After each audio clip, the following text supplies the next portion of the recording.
दोस्तों, किसान आंदोलन के दौरान केंद्र सरकार पर यह गंभीर आरोप लगे थे कि सरकार अपने उद्योगपति मित्रों को फायदा पहुंचाने के लिए ही ये किसान बिल्स लेकर आई है।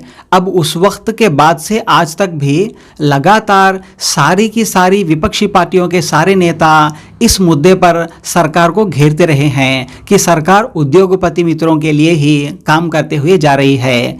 अब हमने पार्लियामेंट में भी कई बार देखा, चाहे वो कांग्रेस पार्टी के राहुल गांधी जी हो या फिर आम आदमी पार्टी के संजय सिंह जी हो, इन्हीं दो नेताओं ने सबसे ज़्यादा बार पार्लियामेंट के अंदर इस मुद्दे पर सरकार को घेरा। अब सरकार पर तो ये भी आरोप लगे उसके बाद कि शायद इस मुद्दे को उठाने की वजह से ही इन दोनों नेताओं की सदस्यता पार्लियामेंट से चली गई। ये भी आरोप सरकार पे लगता हुआ आया है। लेकिन अब चाहे पार्लियामेंट के अंदर हो या पार्लियामेंट के बाहर हो, विपक्षी पार्टियां इस मुद्दे पर सरकार को लगातार घेरती ही जा रही है, सरकार को छोड़ने का नाम नहीं ले रही। और दूसरी तरफ सरकार भी इस मुद्दे को लेकर कोई सैटिस्फाइड आंसर जनता को नहीं दे रही, जिसकी वजह से जनता भी विपक्षी पार्टियों पर भरोसा कर रही है। तो मेरे हिसाब से अगले लोकसभा इलेक्शंस में ये मुद्दा भाजपा के लिए काफी नुकसानदायक हो सकता है। मोदी जी अपने दोस्तों में खुलेआम पैसे लुटा रहे हैं।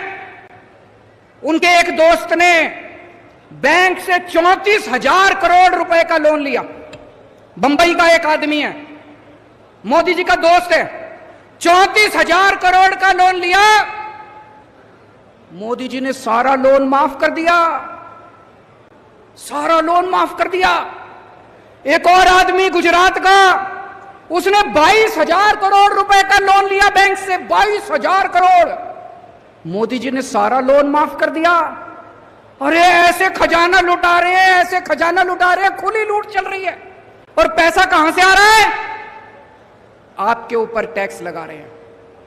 दूध पे टैक्स लगा दिया, छाछ पे टैक्स लगा दिया, पनीर पे टैक्स लगा दिया, आटे पे टैक्स लगा दिया, चावल पे टैक्स लगा दिया, तेल पे टैक्स लगा दिया, हर चीज पे टैक्स लगा दिया।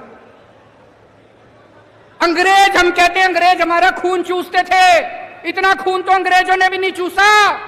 अंग्रेजों ने भी कभी आटे पे टैक्स नहीं लगाया था, अंग्रेजों ने कभी दूध पे टैक्स नहीं लगाया था, अंग्रेजों ने कभी चाय पे टैक्स नहीं लगाया था, अंग्रेजों ने कभी चावल पे, खाने पीने की चीजों पे टैक्स नहीं लगाया था। पिछले 75 साल में एक बार भी खाने पीने की चीज पे टैक्स नहीं लगा था। देश में पहली बार मोदी ने पहली बार टैक्स लगाया खाने पीने की चीज। ये आपका घर लूट रहे हैं और थोड़ा बहुत नहीं लूट रहे, ऐसा लूट रहे हैं, ऐसा लूट रहे हैं कि आपको तो पता नहीं चल रहा। आने वाली पीढ़ियों का पैसा साफ कर दे रहे हैं। और आपको क्या कहते हैं? ले ले बेटा 5 किलो राशन, जाके खुश हो जा। कहते नहीं कहते? कहते कि नहीं कहते? हम तो 5 किलो राशन दे रहे हैं, 5 किलो राशन दे रहे हैं। तुमको तो दे रहे हैं 5 किलो राशन। अगर तुम्हारा कोई कर्जा है, 50,000 का भी कर्जा है, तो आपके यहां तहसीलदार आता है, कॉलर पकड़ता है, ले जाके हवालात में बंद कर देता है। करता है कि नहीं करता? करता है कि नहीं करता? और अडानी के ऊपर कितना कर्जा है मालूम है आपको? कितने का कर्जा है? एक कोई आदमी बोले, कोई फिगर बोले, आप बताइए वकील साहब, कितना है कर्जा? कितना? 2.5 लाख करोड़ रुपए। 2.5 लाख करोड़ रुपए। ये रेखा चतुर्वेदी जी बहुत पढ़ी लिखी है, मैं उनसे कह रहा था कि जरा आप 2.5 लाख करोड़ रुपए लिख दीजिए, तो बोले हम लिख नहीं पाएंगे, जीरो लगाते लगाते थक जाओगे। इतना कर्जा एक आदमी को दे दिया, एक आदमी को 2.5 लाख करोड़ रुपए। और अडानी की संपत्ति मालूम है कितना? 11 लाख करोड़ रुपए। और नरेंद्र मोदी जी ने कितना पैसा माफ किया अपने दोस्तों का, पूंजीपतियों का, मालूम है आपको? 13 लाख करोड़ रुपए। 13 लाख नहीं, 1300 करोड़ भी नहीं, 13,000 करोड़ भी नहीं, 13 लाख करोड़ रुपए। इतना पैसा माफ कर दिया, इतना पैसा माफ कर दिया। पूरा देश लूटने का काम मोदी जी की सरकार कर रही है। इतना पैसा देश का लूटा, इतना पैसा देश का माफ किया कि जीरो लगाते लगाते थक जाओगे। 34 लाख रुपए का कर्जा एक व्यक्ति का था, उसकी मृत्यु हो गई।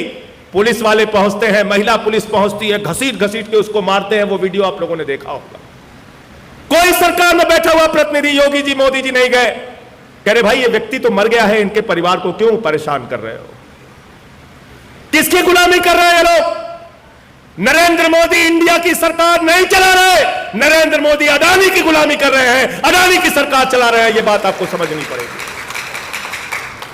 ये अडानी की सरकार चला रहे हैं, ये इंडिया की सरकार नहीं चला रहे। नरेंद्र मोदी जी इंडिया के प्रधानमंत्री नहीं है, अडानी के प्रधानमंत्री हैं। आकाश में चले जाओ तो हवाई जहाज अडानी का, जमीन पे आ जाओ तो एयरपोर्ट अडानी का, समुद्र में चले जाओ तो सीपोर्ट अडानी का, पाताल में चले जाओ तो कोयला अडानी का, गैस अडानी का, बिजली अडानी की, पानी अडानी का, सड़क अडानी का, रेल अडानी का, खेल अडानी का, तेल अडानी का, पूरा हिंदुस्तान अडानी को दे दिया। पूरा हिंदुस्तान एक व्यक्ति के नाम। और तुमसे क्या कहते हैं? जिस हिंदू का खून न खौला, खून नहीं वो फल।